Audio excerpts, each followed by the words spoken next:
नमस्कार प्यारे साथियों, मैं अजीज स्वागत करता हूं आपके अपने प्यारे परिवार रोजगार विद अंकित पर। कैसे हैं आप सब लोग? आई होप सभी अच्छे होंगे, स्वस्थ होंगे, लाजवाब होंगे। हम बात कर रहे हैं गुप्त साम्राज्य की, गुप्त वंश की, गुप्त एम्पायर की। हम लोगों ने कल समुद्रगुप्त तक पढ़ लिया था। एक बार थोड़ा सा हम रिवीजन कर लेते हैं। कि समुद्रगुप्त को भारत का नेपोलियन किसने कहा था। हम लोगों ने पढ़ा था कि समुद्रगुप्त को भारत का नेपोलियन इसलिए कहा गया क्योंकि उसने आर्यव्रत के 9 राजा और दक्षिणाव्रत के 12 राजाओं को पराजित किया। बीसेंट स्मिथ जो इतिहासकार है वो कहता है कि समुद्रगुप्त भारत का नेपोलियन, या हम कह सकते हैं भारत का नेपोलियन बीसेंट स्मिथ के द्वारा समुद्रगुप्त को कहा गया था। ये सारी चीजें हमने पढ़ ली थी। हम बात करेंगे चंद्रगुप्त द्वितीय की। चंद्रगुप्त सेकंड हमारा जो टॉपिक है वो टॉपिक हमारा है गुप्त साम्राज्य। गुप्त साम्राज्य हम यहाँ पर बात करेंगे गुप्त साम्राज्य की। गुप्त साम्राज्य आप कहेंगे सर गुप्ता एम्पायर, आप कहेंगे भैया गुप्ता एम्पायर। गुप्ता एम्पायर के बारे में हम लोग बात करने वाले हैं और आप कहेंगे सर गुप्ता एम्पायर में आज हमारा जो टॉपिक रहने वाला है वो टॉपिक होगा चंद्रगुप्त द्वितीय। बहुत ज़्यादा मोस्ट इम्पोर्टेंट है, ये मानकर चलें। मोस्ट इम्पोर्टेंट है चंद्रगुप्त सेकंड, मोस्ट इम्पोर्टेंट माना जाता है। यहाँ से बहुत सारे क्वेश्चंस पूछे जाते हैं। चंद्रगुप्त सेकंड, चंद्रगुप्त सेकंड, चंद्रगुप्त द्वितीय कि चंद्रगुप्त द्वितीय राजा कब बना था, गद्दी पर कब बैठा था। गद्दी पर बैठा है 380 में, कहीं कहीं 350 भी दिया हुआ है, तो हम लोग बात करेंगे 380, कहीं दिया है 375। और 380 से 415 तक ये राजा रहा, 415 तक ये राजा रहा, लेकिन कहीं दिया है 380 से लेकर 414 तक ये राजा रहा है।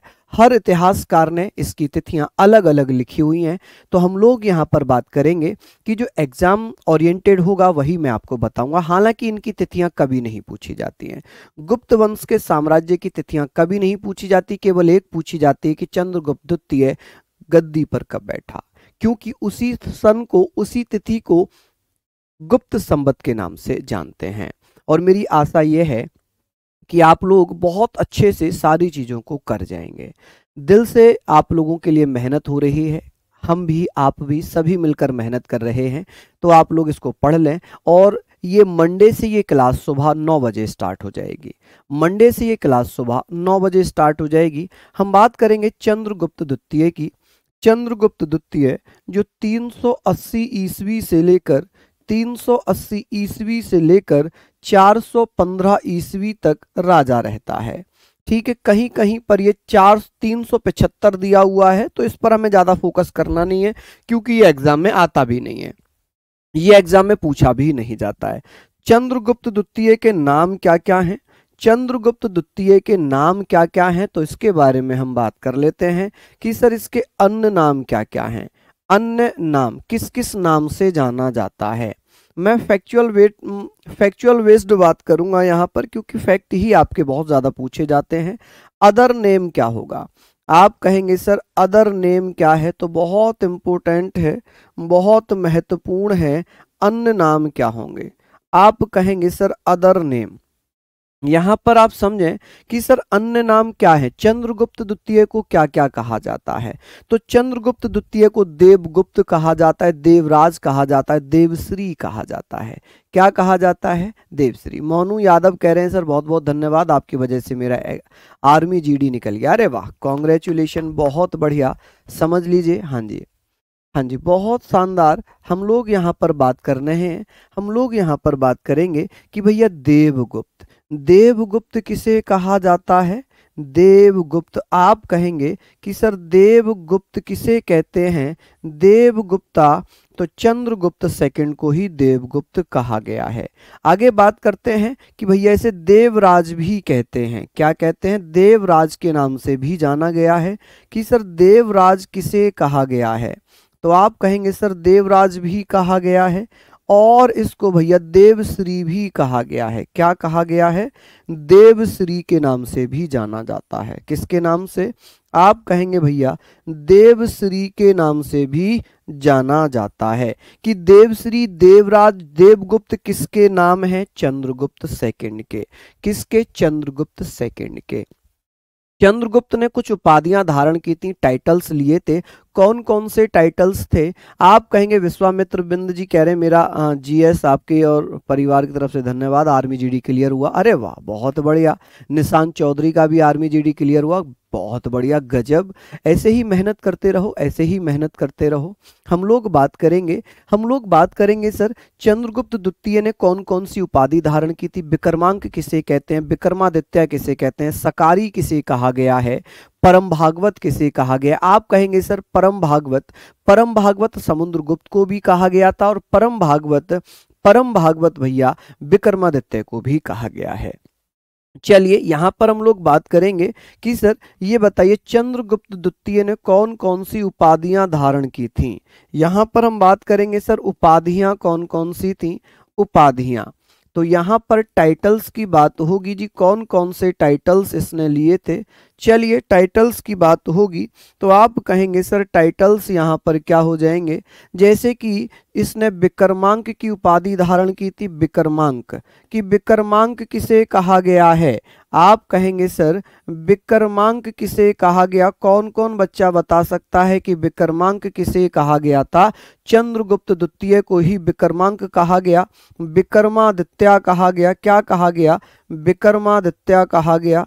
तो विक्रमादित्य आप कहेंगे सर क्या कहा गया है? तो आप कहेंगे भैया विक्रमादित्य कहा गया है, विक्रमादित्य कहा गया है। ये भी आप लोगों को लिखना है। परम भागवत कहा गया। क्या कहा गया भैया? परम भागवत। कि परम भागवत किसे कहा गया है? तो परम भागवत भैया समुद्रगुप्त को भी कहा गया है। और विक्रमादित्य यानी कि आप कह सकते हैं, आप कहेंगे भैया परम भागवत। कि परम भागवत किसे कहते हैं? भागवत। ठीक है जी, भागवत। तो ये सारे नाम किसके हो जाएंगे कि चंद्रगुप्त द्वितीय ने कौन कौन सी उपाधि धारण की थी। सबसे ज्यादा पूछी जाने वाली है विक्रमादित्य। कि भैया विक्रमादित्य किसको हराने के बाद उपाधि धारण की थी? आप कहेंगे सर रुद्र सिंह द्वितीय को हराने के बाद उपाधि धारण कर ली थी। अब एक लेख मिला है मेहरौली से, एक लोह स्तंभ मिला है, एक आयरन पिलर मिला है, जिसमें ये लिखा हुआ है चंद्र को कंपेयर किससे किया? यहां पर चंद्र को कंपेयर किया चंद्रगुप्त द्वितीय से। कि भैया मेहरौली में जो पिलर खड़ा हुआ है लोहे का कुतुब मीनार के सामने जो लोहे का पिलर खड़ा है जिस पर अभी तक जंग नहीं लगा, वो किस नाम से जाना गया है? तो चंद्र उस पर लिखा हुआ है। और चंद्र जब लिखा है तो उसकी तुलना की गई है चंद्रगुप्त द्वितीय से, कि वो पिलर चंद्रगुप्त द्वितीय ने बनवाया था। किसने? चंद्रगुप्त द्वितीय ने बनवाया था। तो यहां पर हम लोग सारी चीजों पर चर्चा करेंगे कि मेहरौली के लोह स्तंभ पर एक चंद्र नाम के राजा का वर्णन है, जिसकी पहचान चंद्रगुप्त द्वितीय से की गई है। तो मैं नोट में लिख रहा हूं ये वाला फैक्ट, मैं यहां पर नोट में लिखूंगा। आप कहेंगे कि मेहरौली में जो लोह स्तंभ मिला है, मेहरौली के लोह स्तंभ पर आप कहेंगे सर किस पर? मेहरौली। यहां पर आप लोग लिख सकते हैं कि सर मेहरौली लोह स्तंभ पर, इंग्लिश में भी लिखूंगा लोह स्तंभ पर चंद्र नामक राजा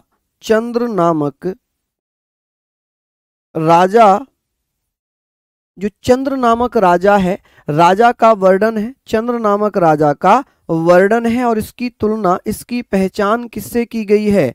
जिसकी पहचान किससे की गई है? जिसकी पहचान आप कहेंगे सर जिसकी पहचान चंद्रगुप्त द्वितीय से की गई है, चंद्रगुप्त सेकंड से की गई है। किससे? चंद्रगुप्त सेकंड से की गई है, तो ये सारी चीजें आप लोग यहाँ पर लिख लेंगे, ये सारी चीजें आप लोग यहाँ पर लिख लेंगे। अब मैं बात कर रहा हूं सर इसको इंग्लिश में क्या बोलेंगे, तो आप कहेंगे भैया there is a description of king, there is a description of a king. आप इसको ऐसे लिखिए, there is a description, description of a king, of a king, एक राजा जिसका डिस्क्रिप्शन किस पे मिला है, किंग नेम्ड, उसका नाम क्या है, नेम्ड चंद्रा। क्या नाम है भैया, चंद्र। और चंद्र को इंग्लिश में चंद्रा लिखते हैं, क्या लिखते हैं, चंद्रा लिखते हैं। On the iron pillar, on the iron pillar, कौन से पिलर पर, तो भैया आयरन पिलर पर। आप कहेंगे भैया iron pillar of Mehrauli, of Mehrauli. आप ऐसे लिख सकते हैं भैया मेहरौली, ठीक है जी, मेहरौली। क्लियर हो जाएगी कि जो मेहरौली से एक आयरन पिलर मिला था उस पर क्या नाम लिखा था, उस पर नाम लिखा था भैया किसका, चंद्र का। और चंद्र की तुलना यहां पर किससे की गई थी, जिसकी तुलना चंद्रगुप्त सेकंड से की गई है। ये भी मोस्ट इंपोर्टेंट है, ये भी मोस्ट इंपोर्टेंट फैक्ट है, पूछा जाता है, बहुत सारे एग्जाम्स में पूछा भी गया है। चलिए यहां पर हो जाता है, जिसकी पहचान चंद्रगुप्त द्वितीय से हुई है, विच हैज बीन आइडेंटिफाइड, आप कहेंगे विच हैज बीन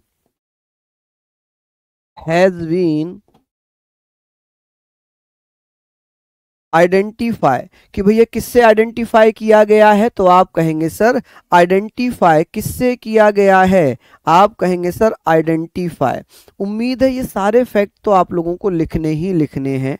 आइडेंटिफाइड किससे किया गया है, चंद्रगुप्त द्वितीय से। किससे किया गया, identify with Chandragupta second, with Chandragupta second, Chandragupta, Chandragupta second, ठीक है जी। यहां तक आप लोग लिख लीजिए। मैं फिर से आपको याद दिला दूं कि ये बताएं कि कुतुब मीनार के सामने एक लोह स्तंभ खड़ा हुआ है, मेहरौली भैया दिल्ली में है। मेहरौली कहां पर है, दिल्ली में। और दिल्ली में मेहरौली में क्या है, कुतुब मीनार। कुतुब मीनार के सामने एक भैया लोह पिलर है, एक आयरन पिलर है, जहां पर लिखा हुआ है चंद्र, और उसकी तुलना किससे की गई है, चंद्र गुप्त सेकंड से। किससे, चंद्रगुप्त सेकंड से। क्लियर है, यहां तक आप लोग लिख लेंगे। अब बात कर लेते हैं कि भैया उसने अपने साम्राज्य का विस्तार कैसे किया था। चंद्रगुप्त सेकंड ने वैवाहिक संबंध स्थापित किए, किससे, वैवाहिक संबंध स्थापित किए। जब वैवाहिक संबंध स्थापित किए तो आप कहेंगे सर उसने मैरिज रिलेशनशिप स्टार्ट कर दी, जिसको मैट्रिनोमिनल रिलेशनशिप कहेंगे। नाग कुमारी थी एक, नाग कुमारी जिसका नाम है नागराज कुमारी कुबेर नागा, कुबेर नागा के साथ चंद्रगुप्त द्वितीय ने विवाह कर लिया। जब कुबेर नागा से विवाह हो जाता है तो चंद्रगुप्त द्वितीय की एक बेटी होती है प्रभावती।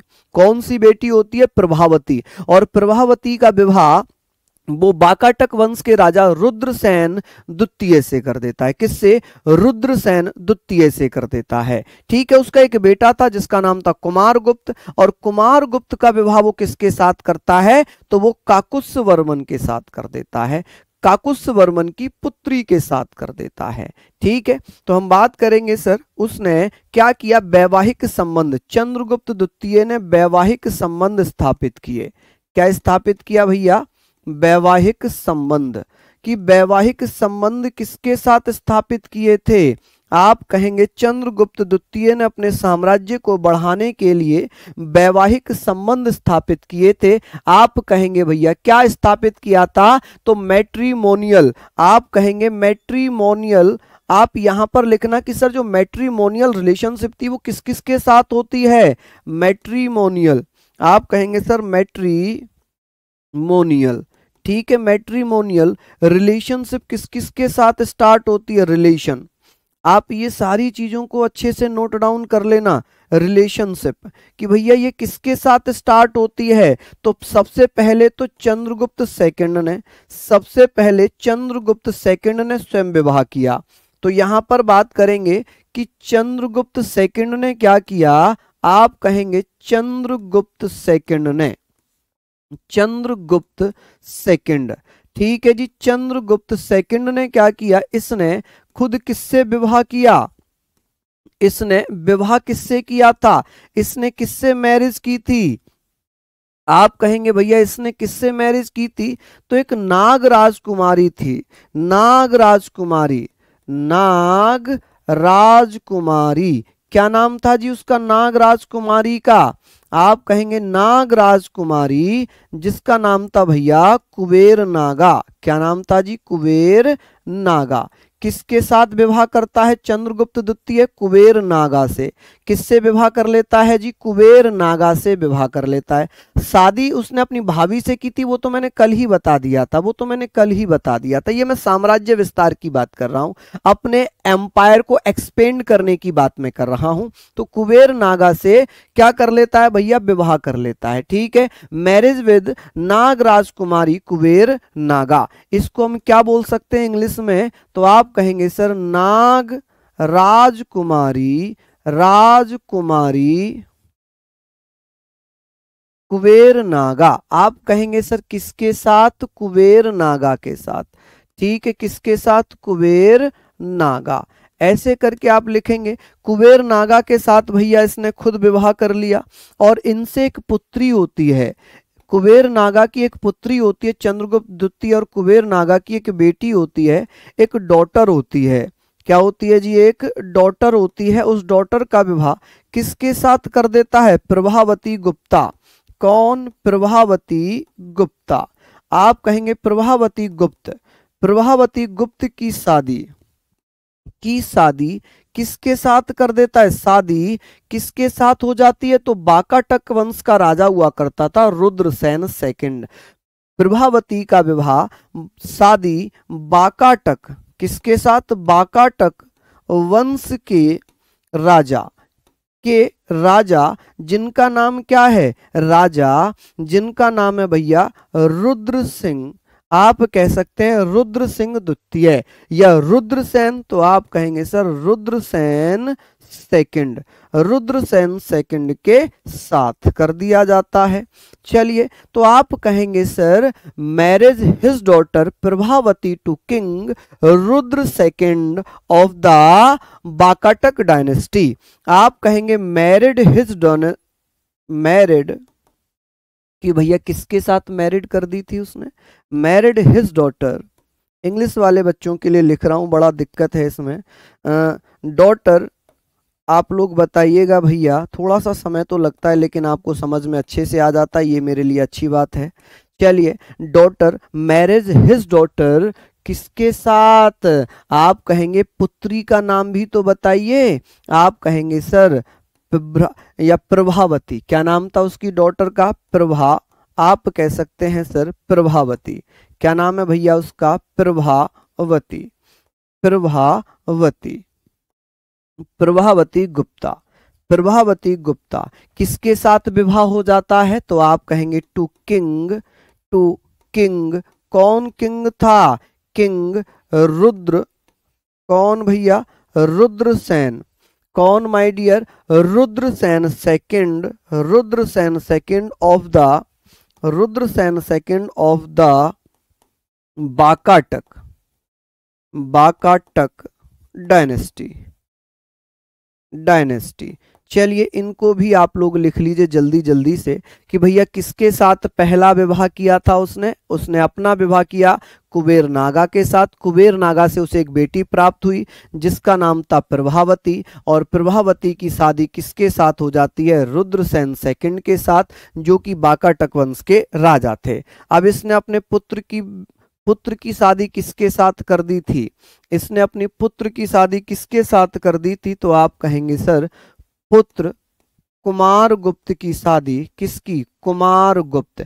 इसका बेटा कौन था जी, कुमार गुप्त, कुमार गुप्त की शादी की शादी काकुत्स वर्मन की बेटी, काकुत्स वर्मन, आप कहेंगे काकुत्स वर्मन की बेटी के साथ कर दी, काकुत्स वर्मन की बेटी के साथ की। ठीक है भैया, जो उसका बेटा था मैरिड हिज सन, तो भैया किसके साथ कर दीजिए, तो आप कहेंगे कुमार गुप्त प्रथम का विवाह, कुमार गुप्त कह लें तो आप कहेंगे son Kumar Gupta first was married the daughter of Kadamba शासक था भैया, कदम्ब शासक काकुस वर्मन की बेटी के साथ कर दी जाती है। ठीक है जी, आप कहेंगे कि कुमार गुप्त, आप कहेंगे सन कुमार गुप्त, कुमार गुप्ता फर्स्ट किसके साथ शादी होती है जी, जल्दी से बता दो। आप कहेंगे वॉज मैरिड, किसके साथ शादी कर दी जाती है भैया, तो आप बताना किसके साथ शादी की थी इसकी, married to daughter, to daughter of Kakutsa Varman, Kakutsa, आप कहेंगे भैया काकुत्स, कुत्स वर्मन। ठीक है जी, वर्मन, ऐसे करके आप लोग लिख लेंगे कि भैया काकुत्स वर्मन ये कहाँ के राजा थे, ये कदम्ब शासक थे, कदम्ब वंश के राजा हुआ करते थे। चलिए यहाँ पर हमने इनको लिख लिया। अब बात आती है भैया, ये बताइए चंद्रगुप्त प्रथम ने अपनी राजधानी किसको बनाया, चंद्रगुप्त ने अपनी राजधानी किसको बनाया। बिल्कुल बिल्कुल भैया, रितेश रितेश कुमार, बिल्कुल मैं दोबारा से समझा देता हूं एक बार कि भैया चंद्रगुप्त ने वैवाहिक संबंध कैसे किए थे, किस किस के साथ वैवाहिक संबंध स्थापित करके अपने साम्राज्य का विस्तार किया। तो चंद्रगुप्त ने खुद शादी किससे कर ली थी, नाग राजकुमारी थी कुबेर नागा, कुबेर नागा से विवाह कर लिया। कुबेर नागा और चंद्रगुप्त द्वितीय की एक बेटी हुई जिसका नाम था प्रभावती, प्रभावती की शादी कर दी थी रुद्रसेन सेकंड से। रुद्रसेन सेकंड कौन था, बाकाटक वंश का राजा था।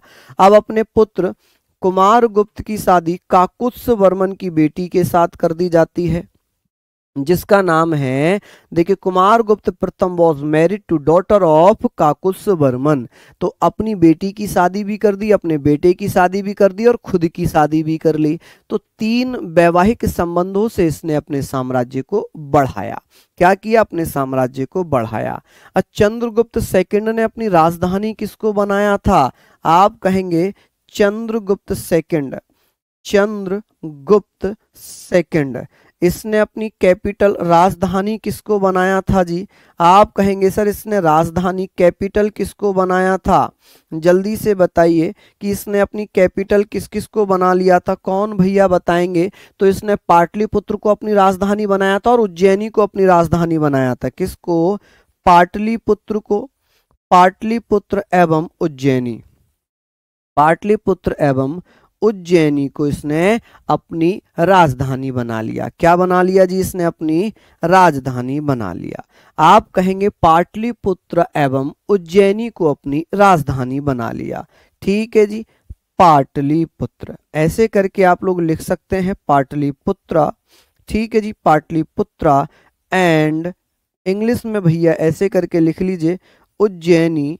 ठीक है जी, क्या लिख लेंगे जी, उज्जैनी लिख लेंगे। किसी को कोई दिक्कत यहाँ पर, उज्जैनी।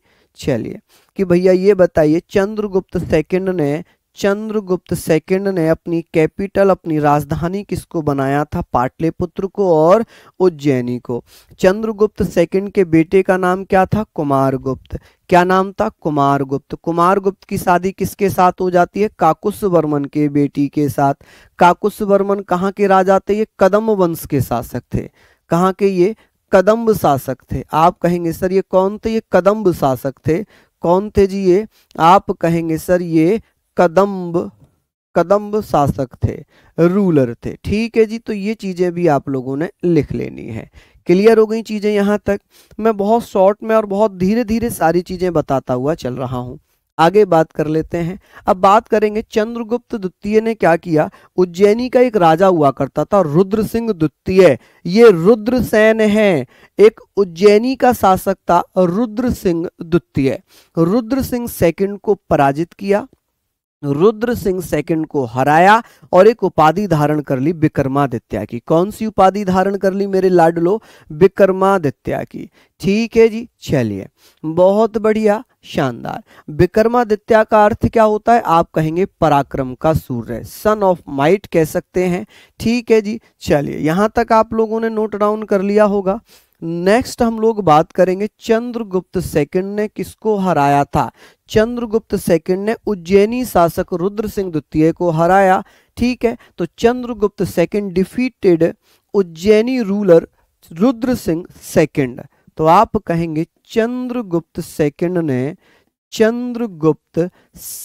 ने उज्जैनी शासक किसको पराजित किया था। आप कहेंगे सर उज्जैनी शासक रुद्र सिंह सेकंड को पराजित किया, रुद्र सिंह सेकंड को हराया। यहां पर आप लिखेंगे कि भैया रुद्र सिंह सेकंड को हराया, तो आप ये यहां पर लिखना चंद्रगुप्ता सेकंड डिफीटेड, किसको डिफीट किया था इन्होंने, डिफीटेड रुद्र सिंह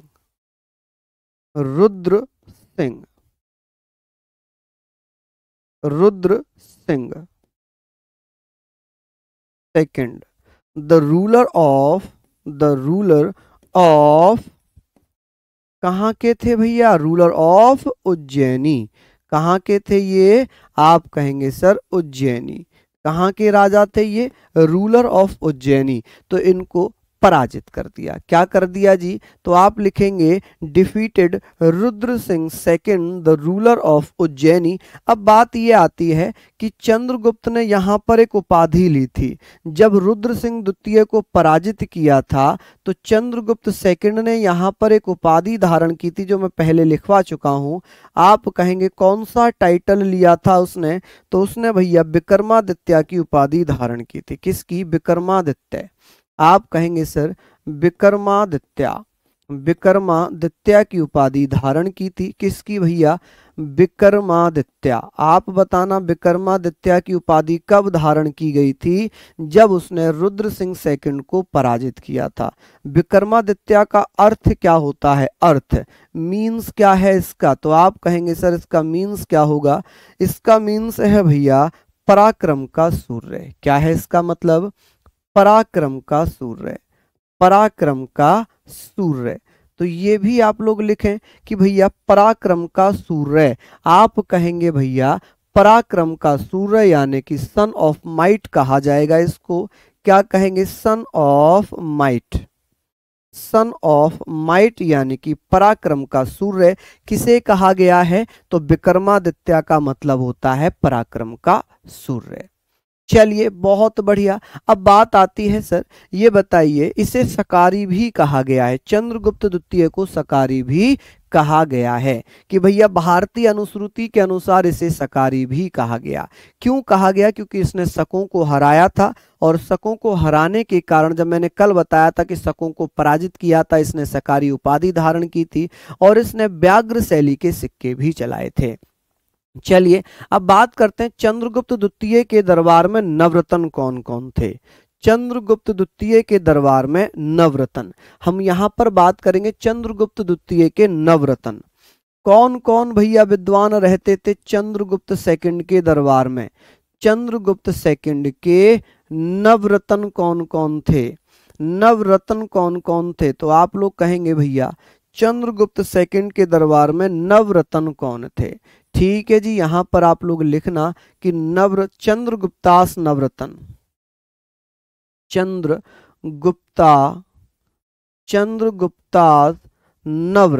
ठीक है जी, कौन भैया, नवरत्ना।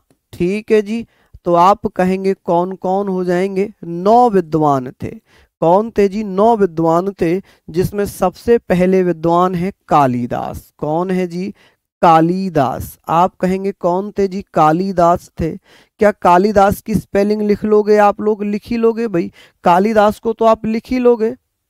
ठीक है जी। दामाद आशीष वर्मा, मैंने स्टार्टिंग में ही आपको रिवाइज करा दिया था, ये रुद्र सेन है, ये रुद्र सिंह है। कहाँ गया भैया वो? रुद्र सिंह। ये कौन है? ये रुद्र सिंह है। ये उज्जैनी का शासक है, और इसका दामाद जो था वो बाकाटक वंश का था। दोनों अलग अलग हैं। ये बाकाटक वंश का राजा है रुद्रसेन द्वितीय, और ये उज्जैनी का शासक है रुद्र सिंह द्वितीय। दोनों अंतर है। इसका मतलब आप मन से क्लास देख नहीं रहे हैं, मन से क्लास फिर आप देख ही नहीं रहे। मैं कुछ और लिख रहा हूं, आप कुछ और बोल रहे हैं, है ना, ये दिक्कत हो सकती है। अब बात आती है कि भैया अमर सिंह। कौन? अमर सिंह। आप कहेंगे सर अमर सिंह, क्या ये नाम इंग्लिश में आप लोग खुद से लिख लेंगे? क्योंकि बहुत समय लगेगा, फिर मैं इनकी नाम की भी इंग्लिश लिखूंगा। क्योंकि नाम हिंदी में लिखो या इंग्लिश में लिखो, एक ही बात होती है, एक ही बात होती है, आप लोग लिखेंगे। चलिए, धनवंतरी। कौन भैया? धनवंतरी। धनवंतरी की अगर मैं बात करूं कि कौन भैया? धनवंतरी। कौन माय डियर? धनवंतरी। ठीक है, आप लिखेंगे धनवंतरी। चलिए, चौथे नंबर पे मैं बात करूंगा भैया, चौथे नंबर पे कौन आ जाएंगे? चौथे नंबर पे आ जाएंगे छप्पड़क। कौन आ जाएंगे भैया? छप्पड़क। ठीक है जी, छप्पड़क। कौन आएंगे? छप्पड़क। चलिए, सिंपल सी चीजें हैं। पांचवें नंबर पे मैं बात करता हूं, पांचवें नंबर पे मैं बात करता हूं भैया घटर्क। आप कहेंगे सर घटर्क पर। ठीक है, यहां पर आप लोग इसको लिख लीजिएगा। छठे नंबर पे मैं बात करता हूं शंकु। कौन आएंगे जी? शंकु। शंकु आ जाएंगे छठे नंबर पर। कौन आ जाएंगे? शंकु। ठीक है, कौन आ जाएंगे? शंकु। सातवें नंबर पे हम चर्चा कर लेते हैं, सातवें नंबर पे हम चर्चा कर लेते हैं, कौन थे? बारामिहिर। कौन? बरहा मिहिर। बरा मिहिर। ये विद्वान हैं जो भैया चंद्रगुप्त दरबार, चंद्रगुप्त सेकंड के दरबार में रहते थे। ठीक है, बेताल भट्ट। बेताल भट्ट। आप कहेंगे बेताल भट्ट। नौवे कौन हो जाएंगे? नौवे की चर्चा होगी तो आप कहेंगे सर नवे कौन हो जाएंगे? तो नौवे नंबर पे आ जाएंगे भररुचि। कौन आ जाएंगे? भररुचि। बररुचि। आप कहेंगे सर बररुचि। ठीक है, यहाँ पर बररुचि लिख देता हूं मैं, इसको आप लोग लिख लेना वररुचि। क्लियर है? नाम आप लोग लिख लेंगे। हाँ जी सर, 4 5 6 की इंग्लिश लिख दीजिए। 4 5 6। KSHAPAKSHAN। ठीक है जी। 5, इसको बोलते हैं घ। GHATAKRPAR। PAR। ठीक है, और 6 की भी लिखनी है शंकु। SHANKU। और किसकी लिखनी है भाई? और किसकी स्पेलिंग लिखनी है? बताओ जल्दी से, बता दीजिए। चलिए, लिख लिया यहाँ पर। यहाँ पर भैया पाटलिपुत्र की स्थापना तो ऑलरेडी मैं बता ही चुका हूँ, अजात शत्रु के बेटे उदयन ने की थी। उदयन ने की थी, जिसे कुसुमपुरा कहा गया था, कुसुमपुरा कहा गया, और वही कुसुमपुरा वर्तमान में पटना के नाम से जाना जाता है। चलिए, लिख लीजिए आप लोग सारी चीजें। ये सारे फैक्ट मैंने आप लोगों को बता ही दिए, इनको आप लोग लिखेंगे। अब बात आ जाती है चंद्रगुप्त द्वितीय के दरबार में कौन सा विदेशी यात्री आया था? चंद्रगुप्त द्वितीय के दरबार में, चंद्रगुप्त विक्रमादित्य के दरबार में एक चीनी यात्री आया था, फाहियान। कौन आया था? फाहियान। फाहियान 399 ईस्वी में आता है और 414 ईस्वी तक भारत में रहता है। इस दौरान फाहियान ने नालंदा, राजगृह, बोध गया, वैशाली, श्रावस्ती और कपिलवस्तु की यात्राएं की। उसने कहां कहां तक ट्रेवल्स किया? तो ट्रेवल्स ऑफ फाहियान की अगर बात करते हैं तो वो नालंदा गया, राजगृह गया, बोध गया गया, वैशाली गया, श्रावस्ती गया और कपिलवस्तु गया। चलिए, यहां पर हम लोग लिखेंगे कि भैया ये बताएं कि चंद्रगुप्त मौर्य के दरबार में कौन आया था? चंद्रगुप्त मौर्य के दरबार में कौन आया था? तो आप कहेंगे Chandragupta Maurya, sorry Chandragupta second. Chandragupta second के शासन काल में, इसके शासन में कौन आया था भैया, इसके रूल में कौन आया है या इसके पीरियड में कौन आया था? आप कहेंगे चीनी यात्री था, चीनी यात्री। क्या नाम था जी उसका? फाहियान। क्या नाम है जी उसका? फाहियान। कि भैया फाहियान कहाँ से आया था? फाहियान एक चीनी यात्री था। फाहियान भारत आता है 399 ईस्वी में। कब? 399 ईस्वी में आता है और 414 ईस्वी तक भारत में रहता है। ठीक है, 399 में आया, 414 में वापस गया। इसने यात्राएं कहाँ कहाँ की थी? यात्राएं, इसके जो ट्रेवल्स हैं, इसने कहाँ कहाँ पर ट्रेवल्स किए थे? आप कहेंगे सर इसने जो ट्रेवल्स किए थे वो कहाँ कहाँ पर किए थे? तो आप बताना ये कहाँ गया? तो ये राजगृह, राजगृह जिसे पहले तो नालंदा गया। ये कहाँ गया? नालंदा। नालंदा गया, नालंदा से राजगृह गया। राजगृह कहाँ गया? राजगृह गया। राजगृह से भैया ये कहाँ निकल गया? बौद्ध गया। कहाँ चला गया? बौद्ध गया। और बौद्ध गया से ये कहाँ गया? वैशाली। कहाँ चला गया ये भैया? वैशाली चला गया। कहाँ चला गया जी? ये वैशाली चला जाता है। वैशाली कहाँ गया था जी? ये वैशाली। और वैशाली से कहाँ गया था? ये गया श्रावस्ती। कहाँ चला गया भैया? श्रावस्ती। अब ये यूपी में आ गया श्रावस्ती। और श्रावस्ती से ये फिर कहाँ चला गया? कपिलवस्तु, नेपाल। कहाँ? कपिलवस्तु। आप कहेंगे कहाँ गया? कपिलवस्तु चला गया। ठीक है, कहाँ कहाँ की यात्राएं की थी फाहियान ने? तो आप कहेंगे सर फाहियान ने कहाँ कहाँ की यात्रा की थी? ठीक है, कि भैया इसका मतलब क्या है कि ये आया और ये वापस गया, कि 399 से 414 तक भारत में रहा है। नवरत्न को नवरत्न ही कहा जाता है। ऐसे सबसे योग्य व्यक्ति, सबसे योग्य व्यक्ति, सबसे टैलेंटेड व्यक्ति नवरत्न कहे गए हैं। चलिए अब बात आती है कि भैया इसके बाद इसका बेटा जिसका नाम था कुमारगुप्त, कुमारगुप्त गद्दी पर बैठा 415 ईस्वी में और 455 ईस्वी तक कुमारगुप्त रहा। कुमारगुप्त को महेंद्र द्वितीय के नाम से जानते हैं। महेंद्र द्वितीय उसने अपना एक नाम रखा, लेकिन उपाधियों की बात करते हैं तो उसने श्री महेंद्र, महेंद्र अश्वमेघ, ये कुमारगुप्त प्रथम या कुमारगुप्त की उपाधियां हैं। ठीक है जी, क्या है? कुमारगुप्त की उपाधियां हैं श्री महेंद्र और महेंद्र अश्वमेघ। चलिए बहुत बढ़िया जी, शानदार। इन चीजों को आप लोग लिख लीजिए। यहां तक आपने लिख लिया। हम आगे बात करते हैं कि भैया इसके बाद चंद्रगुप्त सेकंड के बाद राजा बनेगा कुमारगुप्त। और कुमारगुप्त में सबसे ज्यादा पूछा जाएगा कि नालंदा विश्वविद्यालय की स्थापना किसने की। कुमार गुप्ता की बात होगी कि भाई कुमार गुप्त, यहां पर हम कुमार गुप्ता के बारे में बात कर रहे हैं। कुमार गुप्त कब से कब तक रहा है? तो ये राजा बना था 415 बीसी में। कब से कब तक? 415 बीसी में। और इसने भैया 455 बीसी तक भारत में शासन किया। ठीक है, मैंने जस्ट अभी बताया कि इसने, इसका दूसरा नाम क्या था, इसका अन्य नाम क्या था? आप कहेंगे सर अन्य नाम था, अदर नेम क्या था इसका?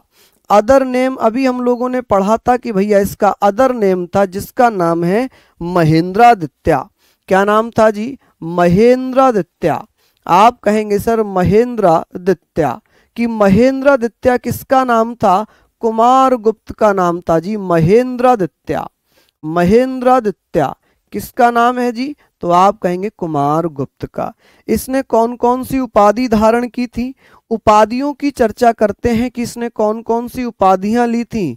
उपाधियां, तो इसने कौन कौन से टाइटल्स लिए थे? टाइटल्स, तो आप कहेंगे सर इसके जो टाइटल्स थे वो थे श्री महेंद्र। कौन सा? श्री महेंद्र। श्री महेंद्र, आप कहेंगे भैया श्री महेंद्र। महेंद्र, ठीक है जी, कौन सा? श्री महेंद्र। और महेंद्र अश्वमेघ, महेंद्र अश्वमेघ, महेंद्र अश्वमेघ, अश्वमेघ। ऐसे करके आप लोग लिख सकते हैं। महेंद्र अश्वमेघ, अश्वमेघ, अश्वमेघा। ठीक है जी, ऐसे करके आप लोग इसको नोट डाउन कर सकते हैं। बीसी तो मैंने बता दिया था, बीसी उल्टा चलता है। ठीक है, ओहो यहाँ पर बीसी क्यों लिख दिया मैंने, ये तो ईसवी है ना, क्योंकि हम ईसवी ही पढ़ते आ रहे हैं, ईसवी ही पढ़ते आ रहे हैं। हर जगह मैंने ईसवी लिखा है, हर जगह मैंने ईसवी ही लिखा है। देखो जहां जहां भी मैंने लिखा होगा वहां ईसवी ही लिखा होगा। ठीक है, चलिए, हाँ जी, चलिए बहुत बढ़िया, यहां तक हमने पढ़ लिया। अब ये बताइए कि इसने क्या किया था, इसने भैया क्या किया था, कौन बताएगा कि भैया जल्दी से बताइए। इसने, कुमारगुप्त ने नालंदा विश्वविद्यालय की स्थापना की थी। किसकी? नालंदा विश्वविद्यालय की स्थापना की थी। चलिए बहुत बढ़िया जी, शानदार,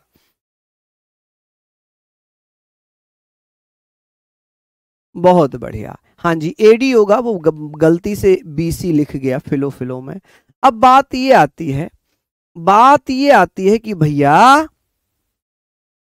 कुमारगुप्त के पिता का नाम तो चंद्रगुप्त द्वितीय है। मैंने एक सीक्वेंस बताया था कि श्रीगुप्त, श्रीगुप्त के बाद घटोत्कच, घटोत्कच के बाद चंद्रगुप्त प्रथम, चंद्रगुप्त प्रथम के बाद समुद्रगुप्त, समुद्रगुप्त के बाद भैया कुमारगुप्त, वो सॉरी चंद्रगुप्त द्वितीय, चंद्रगुप्त द्वितीय के बाद कुमारगुप्त, कुमारगुप्त के बाद स्कंदगुप्त, और ऐसे ही कहानी चलती रही। लास्ट में आया विष्णुगुप्त तृतीय। कौन आया? विष्णुगुप्त तृतीय। अब बात यह आ गई सर कि कुमारगुप्त के शासन की जानकारी हमें कहां से मिली। तो हम कुछ अभिलेखों की बात करेंगे, कुछ इनस्क्रिप्शन की बात करेंगे, जैसे कि विल्सड अभिलेख है, मंदसौर अभिलेख है, कर्मदंड अभिलेख है। ये कहते हैं कि कुमारगुप्त के शासन की जानकारी यहां पर मिलती है। ठीक है, चलिए बहुत बढ़िया कि भैया इसके शासन की जानकारी हमें कहां से मिली है। चलिए बता दीजिए कि भैया information about Kumar Gupta's rule, तो विल्सड अभिलेख से, विल्सड इनस्क्रिप्शन से। चलिए हम बात करेंगे सर इसके शासन की जानकारी हमें कहां से मिली। शासन की जानकारी,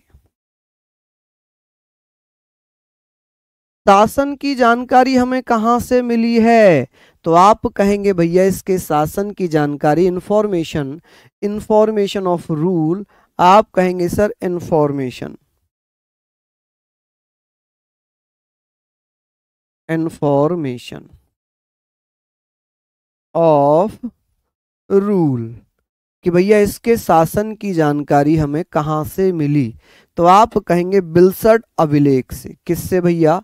विल्सड अभिलेख, विल्सड अभिलेख, विल्सड अभिलेख। क्लियर है जी? विल्सड अभिलेख, विल्सड अभिलेख है, मंदसौर अभिलेख। विल्सड अभिलेख को हम ऐसे लिख सकते हैं, विल्सड, विल्सड इनस्क्रिप्शन, इनस्क्रिप्शन, क्रिप्शन। ठीक है जी, मंदसौर अभिलेख से। किससे? मंदसौर अभिलेख से, मंदसौर अभिलेख से, मंदसौर अभिलेख। मंदसौर अभिलेख हम कह सकते हैं भैया, क्या कह सकते हैं जी? मंदसौर इनस्क्रिप्शन, इनस्क्रिप्शन। ठीक है, चलिए ये हमने पढ़ लिया। एक और हम लोग लिख सकते हैं कर्मदंड अभिलेख। कौन सा? कर्मदंड अभिलेख। आप कह सकते हैं भैया कर्मदंड अभिलेख। थोड़ा सा डीप हो जाएगा ये, हालांकि इतना डीप तो नहीं पूछेगा, लेकिन फिर भी बता देता हूं, कभी आ जाए तो आप छोड़ेंगे नहीं। ठीक है जी, कर्मदंड अभिलेख यानी कि आप कहेंगे भैया कर्मा दंडा इनस्क्रिप्शन, इनस्क्रिप्शन। ठीक है, यहां पर हम लोग इन चीजों पर चर्चा कर लेंगे। नेक्स्ट हम लोग बात कर लेते हैं कि भैया सबसे ज्यादा गुप्त अभिलेख भी इसी के समय में पाए गए थे। ठीक है जी, अब बात करते हैं कि सर इसने एक यज्ञ कराया था, इसने एक यज्ञ कराया था। कौन सा यज्ञ कराया था इसने? आप कहेंगे सर इसने अश्वमेध यज्ञ किया था। कौन सा यज्ञ किया था इसने? तो समुद्रगुप्त ने भी किया था और इसने भी किया था। अश्वमेध यज्ञ, अश्वमेध। तो आप कहेंगे सर इसने कौन सा अश्वमेध, कौन सा किया था भैया? अश्वमेध। आप कहेंगे भैया अश्वमेध इसने यज्ञ किया था। कौन सा? अश्वमेध यज्ञ किया था। ठीक है, कौन सा? अभिलेख मतलब जो शिलालेख होते थे, जो उनका इतिहास लिखा जाता था, रिकॉर्ड लिखा जाता था, जिसे इनस्क्रिप्शन कहते हैं या रिकॉर्ड कह सकते हैं। ठीक है, क्या कह सकते हैं? रिकॉर्ड।